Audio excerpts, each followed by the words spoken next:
Okay guys, Max here today, and this is a review of the Digmon Digivolving to digi-egg figure. This is a Bandai figure from Digimon Season 2, and this is one of the digi-egg Digivolving figures, like I said before. I know I'm redundant sometimes. And this is one of Bandai's better Season 2 figures, I gotta be honest.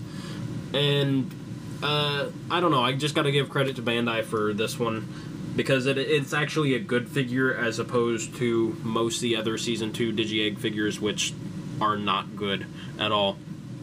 So here's Digmon. His legs are kind of collapsing as I spin him around, but you can see that there.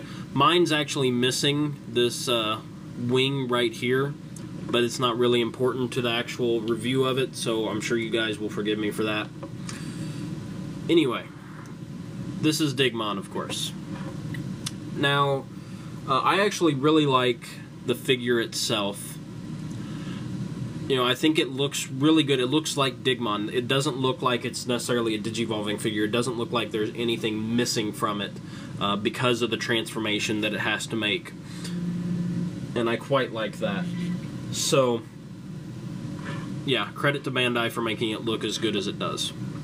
But let's get down to the transformation, which these legs are actually kind of weak, which I was going to mention because they just went in all on their own.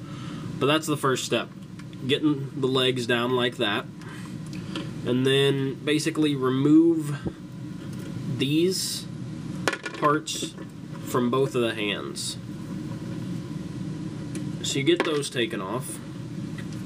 Then you can open up the back, which it pops off really easily, but it's a little hatch mechanism. And you can just set these arms right in the back, like so. You can see here, bend those in, and they both set right in there. And then close the hatch, or reconnect it in my case. If I can get it in there now. There we go. So now you have Digmon without his arms. Actually turn around the head, upside down like that. Lay down the ears, and push in the drill on his nose, mouth area. And put up the hands, basically touching his face. And then you have these little pegs right in here. Or not those pegs, that's actually how it connects to the hands, but you have this little hole right in here. And you have the little peg right there. You connect those, and that kind of wraps around a little bit, and then you do the same thing to the other one. And then they both wrap around, and then you can connect them in the middle. It's kind of a tight fit, and it's tough to get on the camera here since I am a little angled at the way I'm trying to do this. But you get what I'm doing. So that pretty much is the digi-egg of knowledge.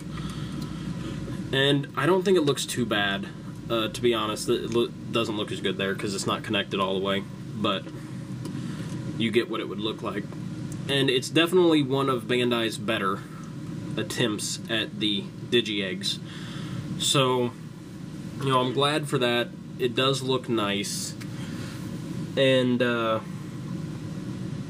even though as nice as it does look, it's definitely something that you'll still be displaying in Digmon form, I'd say. You know, I definitely will be. But I like the figure. It's a good figure. Like I said, one of the best of the digi-egg figures, probably the best digi-egg figure, and I'm quite happy with it. So that'll be all for this review, and thanks for watching. I'll see you next time. And just so you guys know, I went ahead and got this connected after I turned off the review, and that's what it looks like there. So you have that all connected, made up, and that is what your Digmon's going to look like in the digi-egg of knowledge form. Anyway, thanks a lot, guys. See ya.